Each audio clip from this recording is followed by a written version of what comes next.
morning, everyone, and welcome to the Meta Cafe.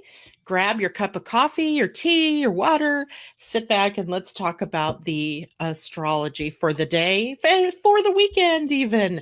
And it's in Roseanne's words, Friday. Woo, woo, woo. Um, Only that woo, woo, woo might just be the sound of sirens because this is going to be a highly energetic weekend. So I need to jump right in and break it down. Let's see who we have out here this morning so far. Good morning, Roseanne. Love you. Wait, laugh out loud. You love my quirkiness. I do. I love her quirkiness because she's got that moon in Aquarius and it's awesome. So I appreciate that you are all kind of with me this morning at my 30 minutes earlier than usual time. It's weird. I was awake at 5:30 a.m., eyes bright and bushy, get up, get ready, started moving along and getting things done. And funny thing, I feel pretty good being up that early. Not that I want to make a habit of it, although right now, at least it's light when you get up at that time. So perfect, right? So let's talk about what is coming up for the weekend. Remember on Monday, I said, enjoy the relative peace of the week. In fact, I said this back May 1st or it might have been April 30th. I said, we're going into the 2 weeks of the entire month that might be the most peaceful, even though that's a relative term in the world that we live in these days, isn't it? Because beginning this weekend, we start moving into probably some of the most energetic days of the year. And we've talked a lot about it. So I don't think that there's going to be any surprises for anybody. But the world is definitely an interesting place. Remember yesterday, I started by talking about some of the undercurrents that I had been noticing.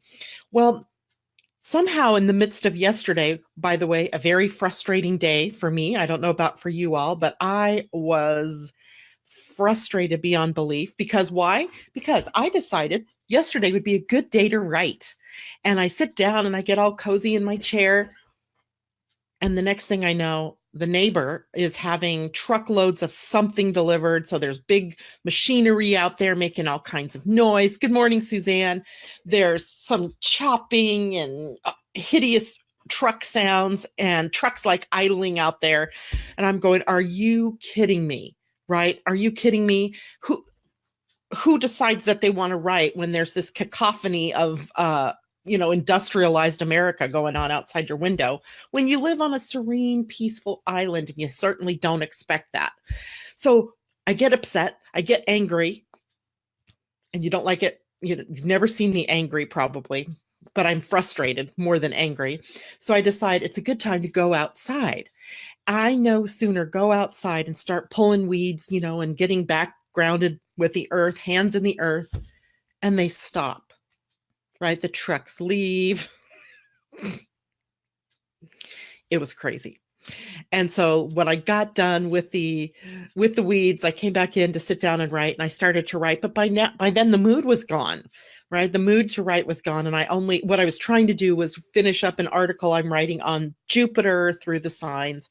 And I only got through like the first 3 signs, because after that, I wasn't in the mood to write anymore. So the heads up here about all of this energy then is sometimes you just got to go with the flow. And it really didn't help me to be frustrated. It didn't help me to be angry. It was really just more annoying than anything. So just go with the flow. That's about all we can really do. Some of these things, these energies for this weekend, completely and totally and utterly out of our hands, right? There is nothing we can do about it except sit back and relax and sort of ride with the show, right? So this morning, before we came on air here, the moon was void, of course, but it has now moved into the sign of Aries. Aries, remember, has been the place where a lot of planets have been over the last couple of months. Indeed, we still have Chiron, Eris, the part of fortune, Mercury, and Uranus all sitting in Aries. So the moon is just coming by for the next couple of days to trigger all kinds of stuff, right? Stuff from our past, last few months, new stuff that's underlying. Remember now, Chiron is now in Aries where it had been in Pisces. So the moon now, every time it passes the first or second degree of Aries, or by opposition, the energy in the sign Libra is triggering triggering the wound around self-sufficiency, about being able to be individual, to boldly go where we want to go, to create a new beginning. So even though we may have this energy that we really want to start something, Chiron right now is in this place that says, whoa, wait, what are you doing? Let's make sure you have all of your ducks in a row. So the moon passing by Chiron today, which, by the way, happens to be at 1 degree 11 minutes. So Chiron itself right now is at a degree span that is creating a portal, an opening for us, right? How many of you watch numbers, get triple numbers, the 111s, the 11s? I've been getting those two a lot lately. In fact, twice yesterday, both at 11:11 and at 1:11.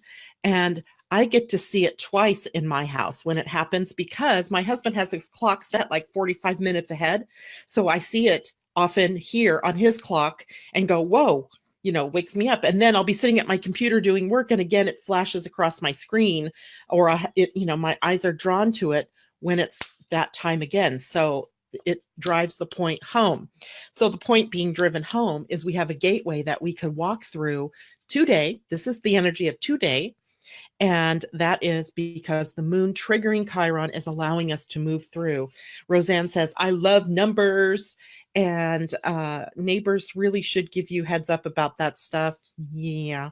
I don't think they realize that I work at home and that I am often talking with clients, or I'm writing, or I'm doing videos like this.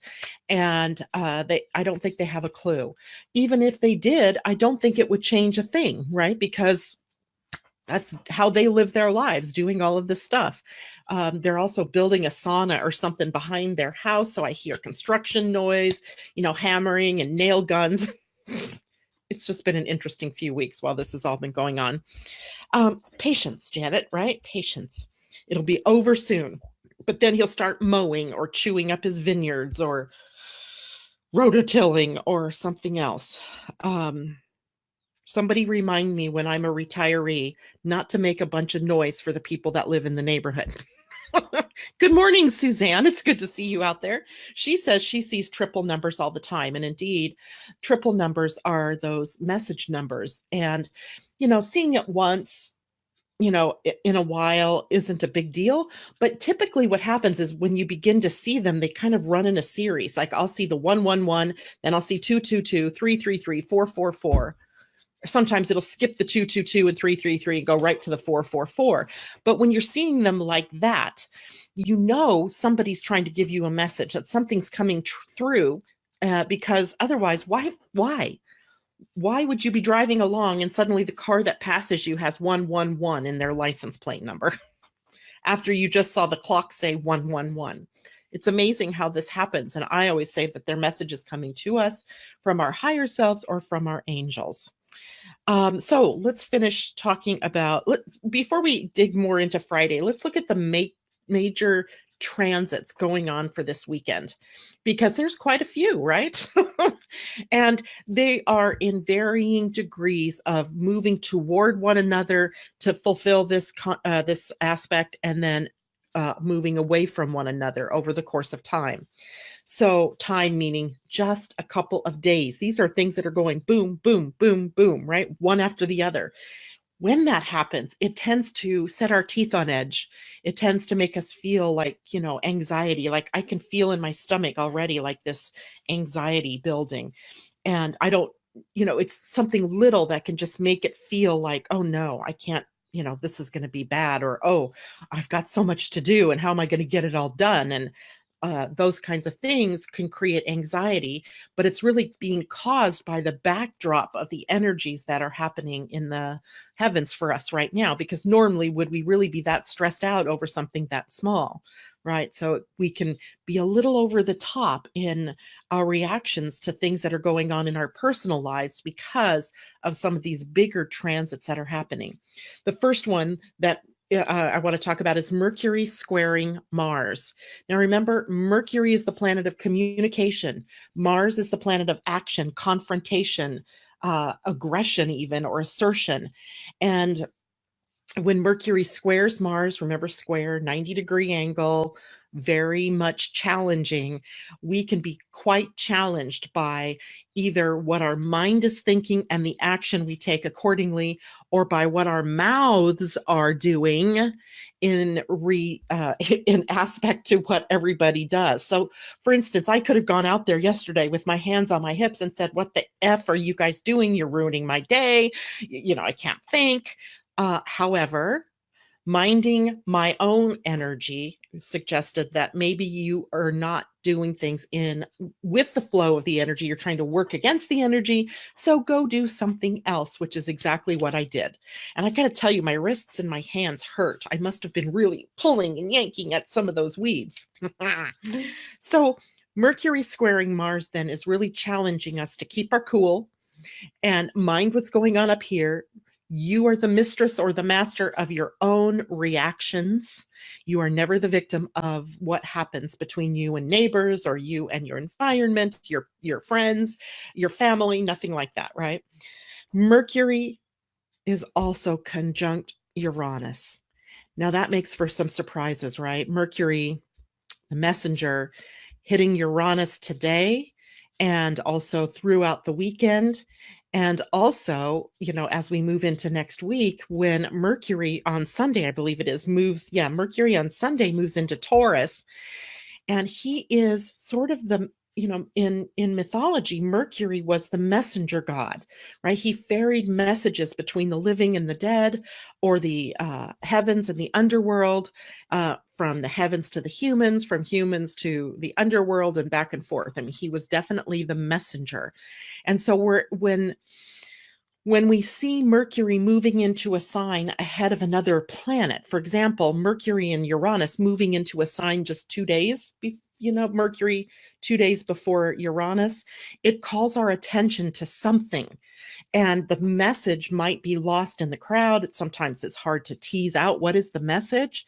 But if we're aware, somewhere over this weekend, we may be able to really see what this message is. The first of the messages being telescoped to us comes on, let's see, Mercury is conjunct Uranus today and up until Sunday. And that first message in its conjunction to Uranus is Aries in nature.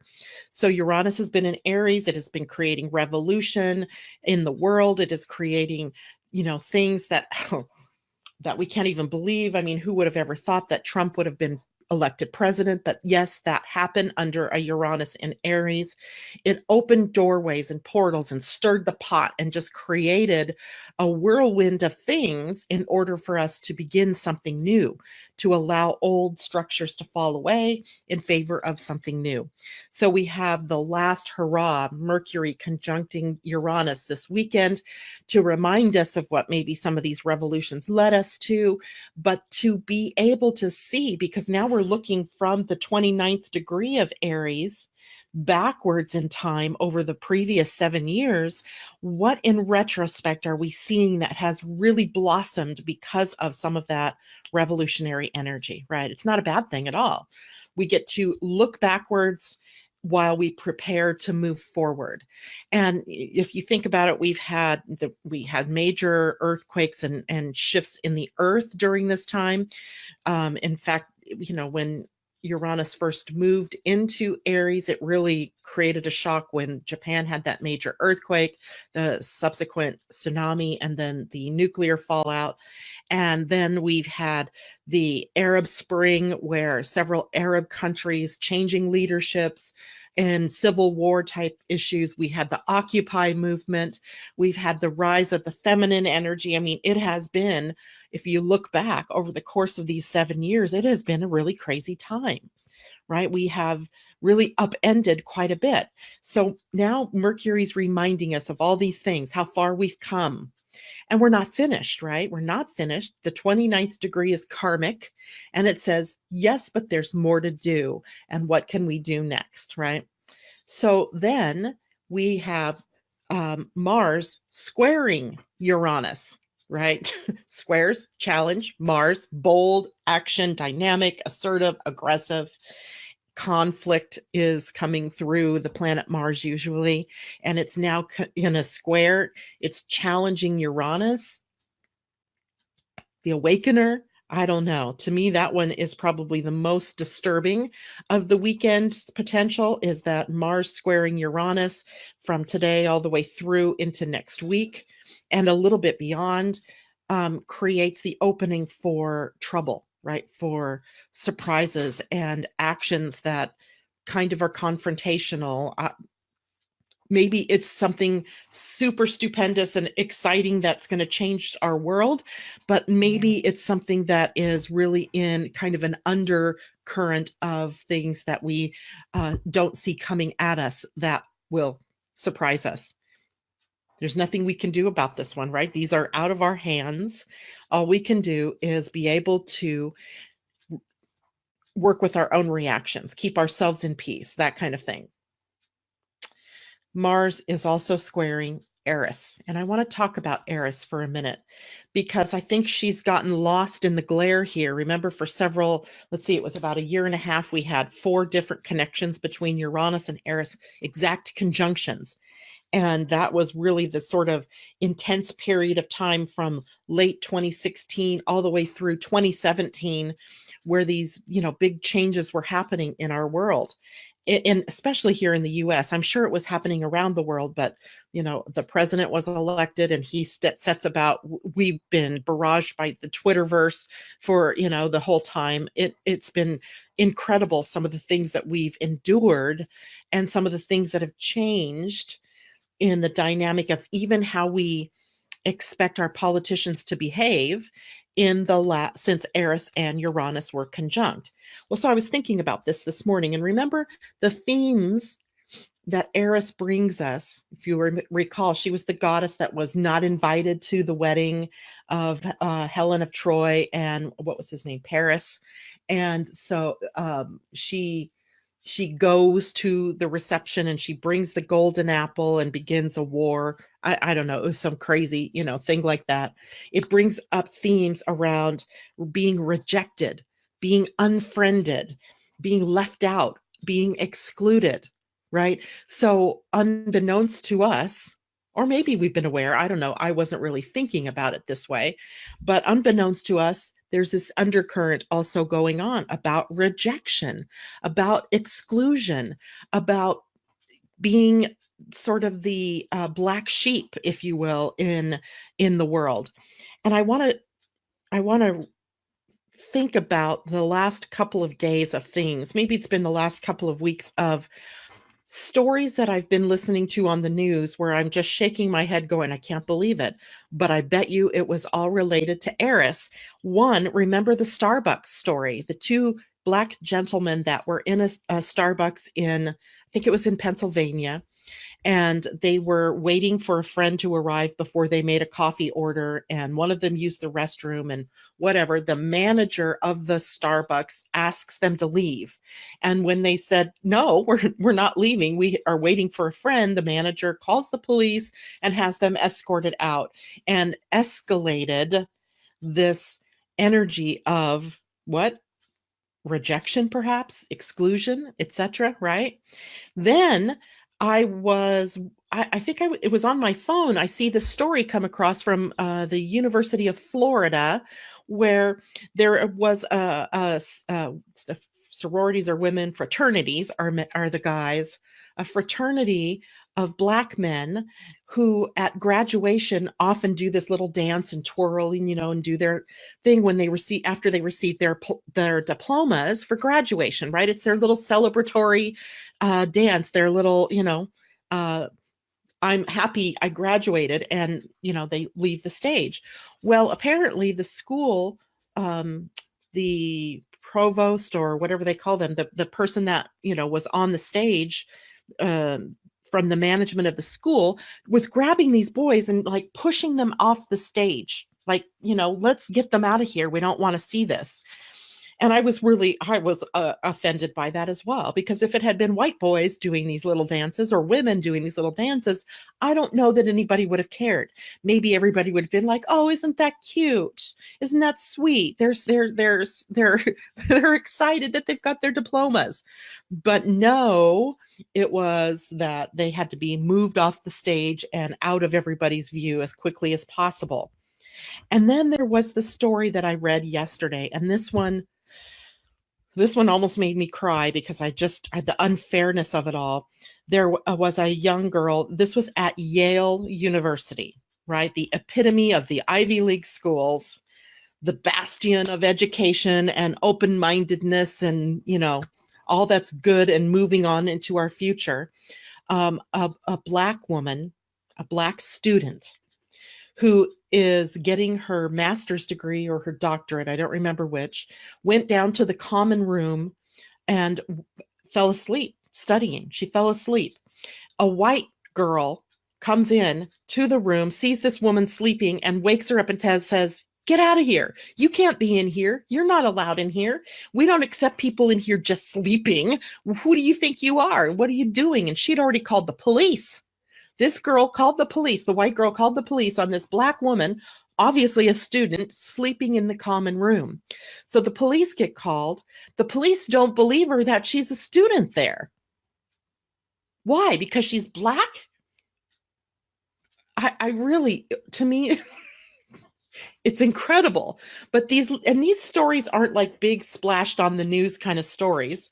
These are little stories, but I would bet there's more that we haven't been hearing about. All thank you to Eris, who is pointing out to us where we are excluding people, where we are leaving people out.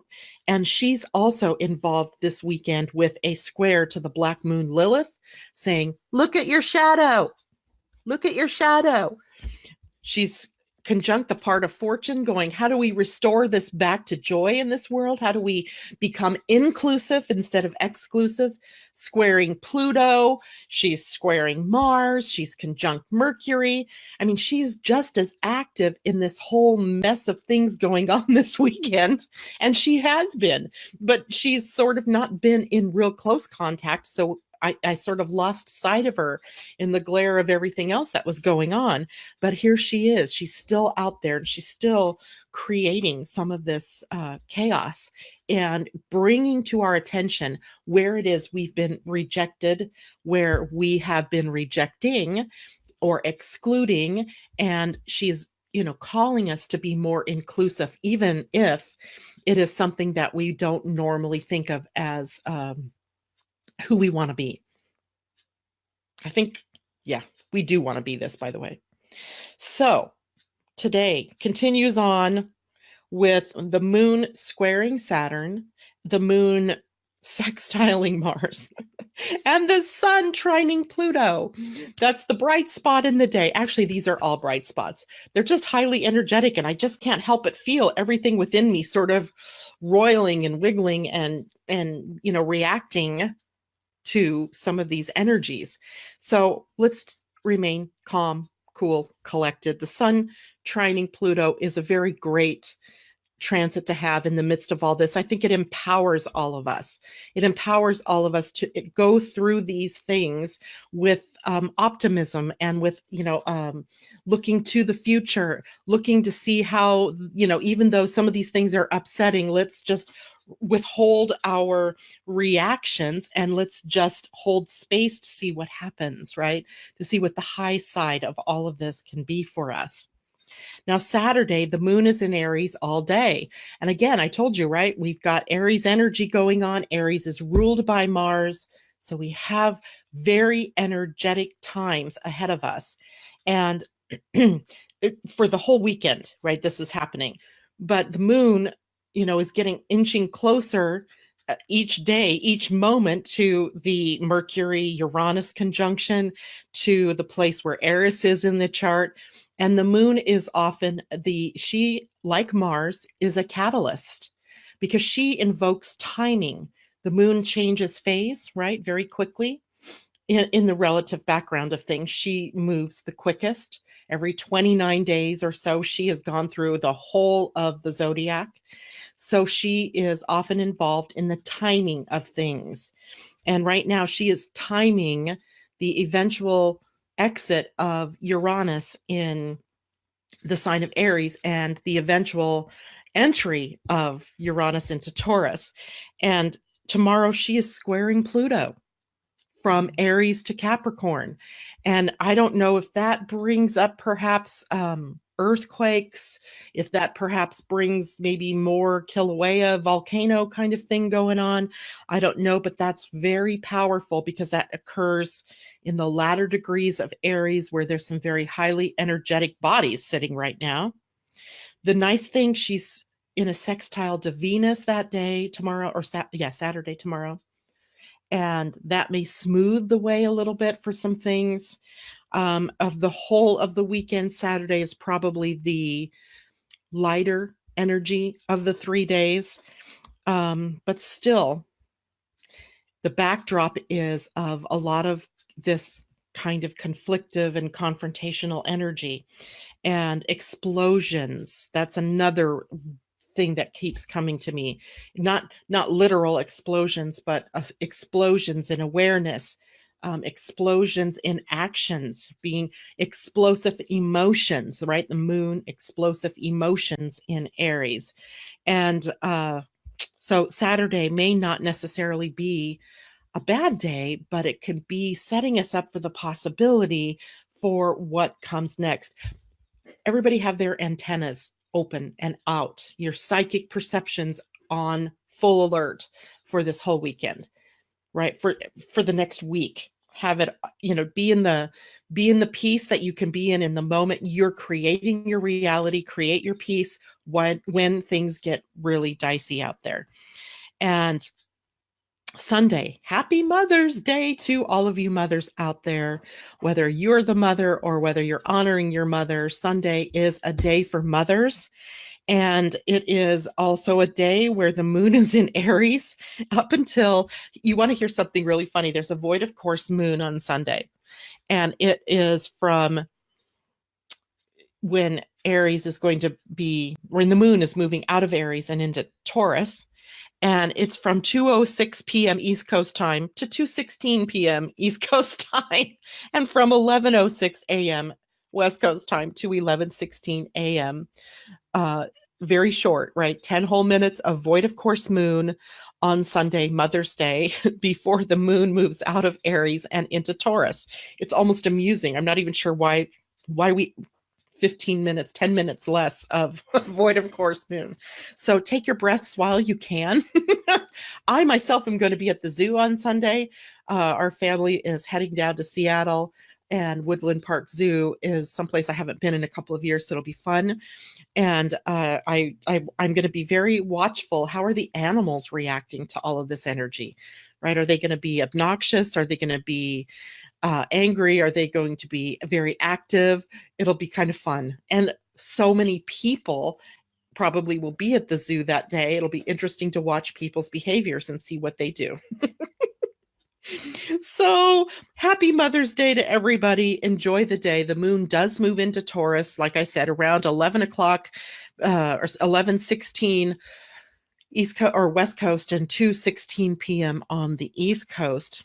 And again, what happens, right? The moon is moving across the same degree that Mercury has moved across, because Mercury moves into Taurus also that day. And that will be the same place that on the 15th, 2 days hence, the planet Uranus will make its move into 0 degrees of Taurus. So all eyes on Sunday, right? So enjoy your day, mothers. Please don't, I know I'm talking about a lot of really uncomfortable things, I think. And I feel like there's a lot of stuff that's, potential out there. You know what this reminds me of? When you go camping and you're getting ready to light a fire, and you go out and you collect the firewood, you build the fire, you put the wood in, and then you go out and you get the kindling or the, pine needles or whatever it is you're going to use. And then you get the match and you get ready to light the fire. But somebody, while you had your back turned through barbecue, put, charcoal lighter in there or gasoline in your fire, and it goes up in flames. That's the kind of energy that we're looking at here. So if you put kind of gasoline on a fire, or you put, fire starter in your fire, unpredictable things can happen. And that's, so be safe, right? Don't do things that are gearing you up for something unpredictable. Don't go to places where you know that it can be tricky. Don't go dark, don't go down dark alleys in the late of the night, right? This is not the time to take those kind of chances. Be aware of your surroundings, right? If you're out on the roads on Sunday, be aware that people are not as conscious as you are. Perhaps there's road rage. Perhaps people are, cutting you off and you're tempted to get into road rage. Just try to stay cool, calm, and collected. Because both the moon is conjunct Mercury, the moon's conjunct Uranus, and all three of them are squaring Mars, right? That is taking action, hopefully in the very positive direction, but possibility exists that things blow up on you. And then on Monday, I'm going to prepare you all for the new moon and for Uranus moving into Taurus. And let's just see what direction we head in. It's kind of exciting. It's kind of a little bit scary. It's a little bit, I on one hand feel like big things are going to happen, but on the other hand, I'm also thinking like, what if this is all just this overblown energy and nothing happens? I don't know which one feels worse to me, having something happen or not having something happen. Because inside, I really want us to evolve. I really want us to grow. And I really want us to move into territory that takes us away from the way things have been, the paradigm of greed, the paradigm of victim energy. And I, on one hand, want shakeups, because sometimes Uranus in Taurus, I think, is going to have that foot on the brake, foot on the gas kind of feeling. And one point I think I think I've mentioned this is that Uranus moves into Taurus and it stays there for about 6 months before it retrogrades backwards into Aries. So some of the lessons that we're learning initially are going to take some, it's like seeding, right? And Uranus rules agriculture. So that's kind of, or I mean, Taurus rules agriculture. So it's kind of apropos. So seeds being planted, and then you got to wait, right? You got to water, but you got to wait for the seedlings to grow and pop up through the soil to, begin growing a plant. So the seeds are planted, and then Uranus turns retrograde, moves backwards into Aries. And there may be some things that we have to complete in the revolutionary quadrant of things until 6 months later, or 4 months later, I think it's March of 2019, Uranus again moves back into Aries, Taurus, for the 7-year period. So we've got a bit of a start and then a backing off and then another, push back into the sign. By March of next year, we're going to see the handwriting on the wall of what is changing in our financial world, what is changing in our agricultural world, what is changing in our values. Because remember, this is all about values. And I question what our values are right now. I think we as individuals might be in tune with what values are. Do we as a nation, do we as a globe, do we as a planet really understand what our values are? Maybe I'll do an experiment when I'm at the zoo. No, my family will kill me. I think it would be interesting, an interesting social experiment to talk to people about what it is they value, irregardless of whether it is, I don't mean the politics of what they value. I mean, what is it they really value? What is it that makes them feel bonded to their families? Maybe it is family, right? Is it, is it family? Is it God? Is it country? What are the common values that we have? Exactly. Londa says, see everything as a whole. And I like this. Holy, what are those faces? Like, surprise. I like the big eyes, right? The big eyes. Holy whatever. Holy SHIT. I'm going to hide that one, but see everything as a whole. Londa says, let's pray, expanding our heart, sending to all being. Don't you find it interesting, Londa, and everybody else out there, that this very highly energetic planetary disruption is occurring in the afterglow of Wesak, right? Where we've prayed peace and we've prayed abundance and we've tried to, really connect hearts to hearts in that Wesak time.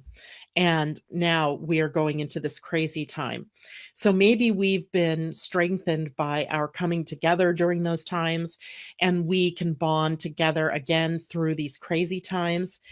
I don't know what match out there lights what fuse, but something is lighting in our hearts, maybe in our souls, in our values. And I have a feeling that more things will be exposed over the course of the next couple of weeks and the next couple of days, maybe just the beginning of that. So literally now, if we look at the positive side of all of this, right, we have this very cantankerous, let's call it, energy.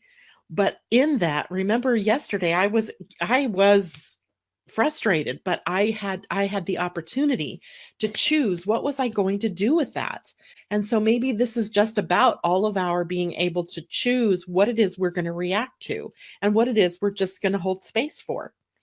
What is it? What's the direction that we can see that we can move forward in? One of the major things, I think I told you, the theme of Uranus in Taurus was really going to be about greed, right? Greed. And where am I tapped into that myself? Right? Where is that showing up in my life, and how do I work with that? If I want a peaceful and prosperous world for all, what do I need to do? What do I need to change within myself for that? And if I want to create a world where we honor our common core values, well, what are those values? And am I living in alignment with those values? Right? Am I talking? Am I walking my talk? And am I talking my walk? I mean, that's an important thing that we all are going to be looking at. And I also think that out of this particular transit, and starting maybe this weekend, and I think we've already watched it start, is this idea of people power, right? People power, that we are no longer going to just settle for whatever it is those people in Washington do. We're going to call them out on it, right? We're going to call them out on it. We're going to gather together and go out in the world and claim our good, what we desire. The kids in Florida certainly did that. They're the youngsters. They show us what it is to be like when you're walking your talk. And, I don't mean to get in. There's not a debate here about guns and gun laws and all that kind of stuff.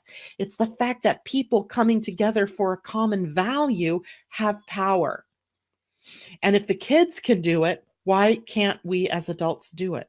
Why can't we as citizens of a state, of a community, a tribe, a country, a globe do it, right? Why can't we do it? We can. That's the point. We can. I was very disturbed yesterday because on top of my personal things going on, I was very disturbed yesterday because of an article that I was reading about what's going on in the Arctic. The Arctic right now is melting at a tremendous speed. I mean, unbelievably so. Right now, at this time of year, the temperature should be sub-zero, and they are at 32 degrees or above. It's like this heat well that has parked itself right on top of the globe in the Arctic, and it's melting the ice at a pace that no one expected, right? Unexpectedly, the Arctic is melting faster than we thought. And, is that Uranus? And what does that mean for the rest of the land, right? The people on the coasts that are going to be inundated by a higher than normal tide or ocean, encroaching upon the land. And another little shiver me timbers happened yesterday when, have you guys seen the movie The Day After Tomorrow? It's based on a book written by Whitley Strieber called The Coming Global Superstorm. And I think he also wrote this book with someone else, and I can't think of the other person's name, and I don't have the book anymore, but maybe I'll take a look at that for you guys. And in the book, he talks about global warming or a warmer globe and how it might affect the Gulf Stream in the Atlantic Ocean. And essentially, it goes like this: you dump more fresh water into the seawater and you upset the balance of salt and salinity in the ocean, which is what drives the current, the Gulf Stream current. And if that current slows down, then you have a warmer ocean, which ultimately triggers a cooling in the northern reaches of Europe, which then can trigger that whole idea of global cooling. And so, I mean, the book was meant to, stir the pot, definitely. The movie really brought it to our attention. But yesterday, I also saw an article in a science magazine that they have noted a 15% decrease in the speed of the Gulf current. Craziness, right? If that slows down, that's what triggers the ice age. If it slows down too much, it triggers an ice age. Now, am I saying that's coming? I don't know. All I know is some of these signs and symptoms of global warming that we've been trying to ignore or poo-poo or whatever are happening. Whether that is because of humans or not, or of natural causes, it gives me pause for concern. I also noted that the carbon dioxide footprint in the atmosphere, CO2, is up at over 410 parts per million. And that's a huge number. That's huge. The last time the carbon dioxide load was that high in the atmosphere was when we had basically the tropics going on in some of the northern latitudes. So there's something going on. Now, I don't think we humans have done all of that. I think there's just a natural ebb and flow going on with our Mother Earth. But oughtn't we take care of our Earth and stop putting as much carbon as we're putting in there? So all of these things are themes that we're going to be looking at over the next years as we start to, are we able to feed the world after this, right? There are so many ramifications, so many things that are coming up, and we're already seeing the messages coming. So we can either be chickens and bury our head in the sand. Wait, those aren't chickens. Those are ostriches that bury their heads in the sand. Or we can face it head on and start doing what we can to take care of our home planet. It starts with you. You have power to do that. All right. Well, I need to get moving here. I've got to get on the road to Seattle. And I just want to say for everybody, please stay in peace. Have a wonderful Mother's Day, however you celebrate it. Be aware of your surroundings, but be in love, be in peace, and have a wonderful weekend. We'll check in with you guys Monday morning at our regular time, 8 a.m. Pacific, 11 a.m. East Coast time. And I'll check in with everyone over the weekend to see how everybody's doing, perhaps. So take care. Have a great day. We'll see you on Monday. Bye for now. Love you all.